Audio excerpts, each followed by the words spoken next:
Pessoal, hoje eu separei um outro assunto para tratar nesse vídeo, que é um tipo de propaganda eleitoral bastante utilizado pelos candidatos nas suas campanhas. Então, desde as eleições de 2018, os candidatos vêm utilizando essa ferramenta, de propaganda bastante útil em suas campanhas, que é o impulsionamento de créditos nas redes sociais, nas plataformas aí digitais, principalmente o Facebook e o Instagram.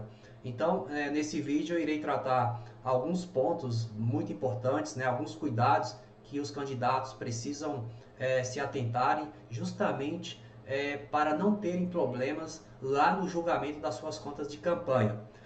Antes, vou te pedir a gentileza, você que ainda não está inscrito aqui no meu canal, você possa se inscrever, deixa também o seu like, faça comentários, é muito importante para o desenvolvimento aqui desse trabalho, para que eu possa continuar produzindo mais vídeos para que outras pessoas alcance outras pessoas.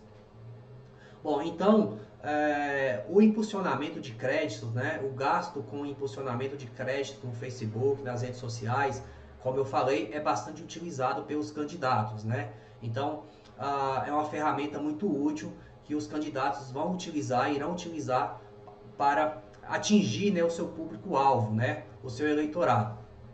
Só que existem algumas regras que precisam ser observadas. A primeira regra que precisa ser observada é que esse impulsionamento, a partir dessas eleições de 2022, passou a ser permitido o impulsionamento na pré-campanha. Então, houve uma atualização na resolução de prestação de propaganda eleitoral, a resolução número 23.610 de 2019. Então, ela foi atualizada pela resolução 23.671 de 2021, que incluiu o artigo 3º-B, permitindo que os pré-candidatos, isso mesmo, pré-candidatos, porque ainda não houve a convenção partidária lá do dia 20 ao dia 5 de agosto. Então, nesse momento, os candidatos ainda não são candidatos e sim pré-candidatos. Então, eles podem fazer impulsionamento, foi permitido o impulsionamento nesse período de pré-campanha, desde que não haja o pedido de voto, o pedido explícito de voto, e que haja ali uma moderação de gastos, de gasto com esses impulsionamentos. Então precisa tomar muito cuidado, por quê? Porque o candidato que irá utilizar essa ferramenta na pré-campanha, ele precisa ficar atento para não descumprir essa regra da legislação que impede, que não permite a divulgação da campanha. Então o candidato ele pode, aqui na pré-campanha, como muitos sabem, as regras estão lá no artigo 36A da Lei das Eleições, a Lei 9.504 de 97, ele pode falar ali das suas qualidades, exaltar as suas qualidades, falar também, dar a sua opinião, a sua opinião política sobre algum tema da sociedade, propor melhorias. Tudo isso o candidato pode fazer e pode falar que é pré-candidato, Então o termo correto é ele falar que é pré-candidato, mas ele não pode pedir votos. Então precisa tomar muito cuidado.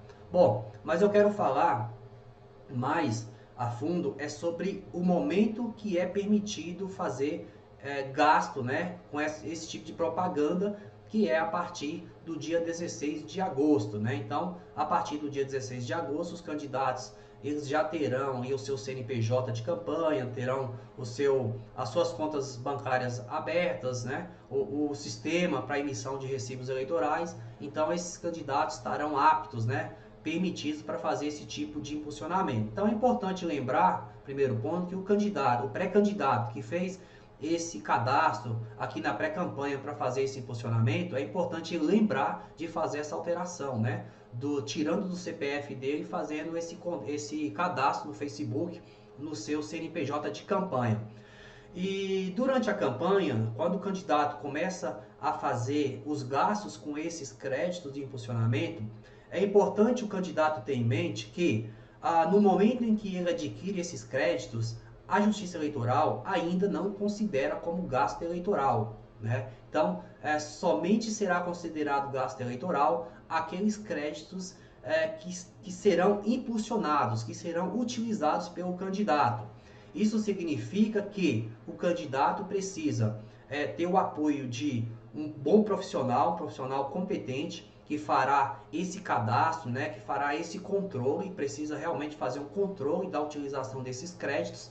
Então, aqui eu sempre recomendo que o candidato, no início da campanha, ele faça aquisições maiores, né, do crédito, para que chegando lá no final da campanha, o candidato não precise fazer maiores compras, né? Compras de crédito, valores maiores, justamente por quê? Porque a utilização desses créditos, pessoal, só é permitida até o dia anterior das eleições. Então, no dia da eleição não pode mais se utilizar e nem depois, obviamente.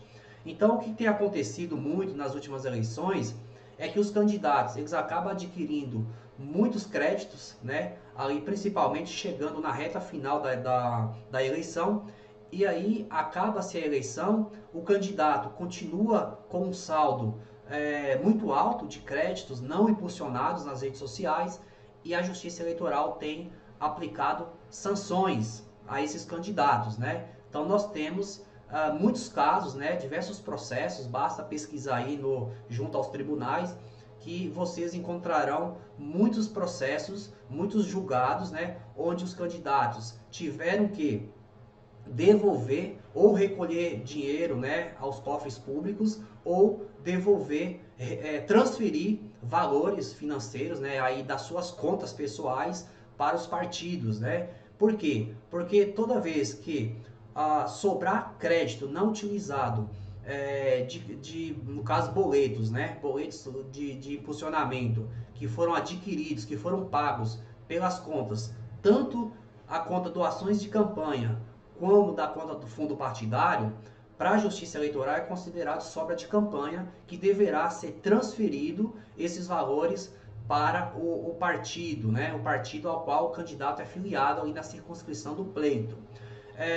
Quando o candidato paga esses créditos, esses boletos, com o dinheiro do FEFEC, esse valor tem que ser recolhido através de uma GRU ao Tesouro Nacional. E aí depois o candidato precisa ver junto ao Facebook a restituição desses valores. Por quê? É muito comum que o candidato, durante a campanha, né, não utilize esses créditos e sobra esse saldo. Por quê? O Facebook ele irá emitir as notas fiscais unicamente, né, somente daqueles valores que efetivamente foram impulsionados, né? Então precisa ter bastante cuidado. O candidato precisa também tomar cuidado que em cada posicionamento precisa constar o CNPJ de campanha, precisa constar também a informação que se trata de propaganda eleitoral em cada postagem, né, do impulsionamento. Então, pessoal, essas são regras importantes, regras que precisam serem observadas pelos candidatos, né? O profissional da contabilidade ele tem um papel importante de acompanhar esse processo. Eu sempre recomendo que nas reuniões, né, que serão feitas ali entre a equipe do candidato com o profissional da contabilidade, que também essa pessoa responsável, né, geralmente alguém da área de marketing, então essa pessoa precisa também acompanhar essas reuniões justamente para receber essas orientações, né? Por quê? Porque o Facebook ele gera um relatório de utilização de crédito. Então é importante que quando o candidato adquirir uma determinada quantidade de crédito, é recomendável, né, que utilize todo esse crédito só para que depois desse crédito ter finalizado, ele adquira novos créditos, né? Então é preciso fazer esse controle diário para que o candidato não faça aquisições de crédito sem ter utilizado os créditos anteriores contratados. Tá bom, pessoal? Bom, essas são algumas dicas, né? Alguns pontos importantes que eu gostaria de trazer para vocês. Espero que tenha contribuído aí para vocês, tanto candidatos como pessoal, os profissionais que irão trabalhar assessorando esses candidatos. E espero que tenha ajudado. E aguardo vocês no próximo encontro. Até mais.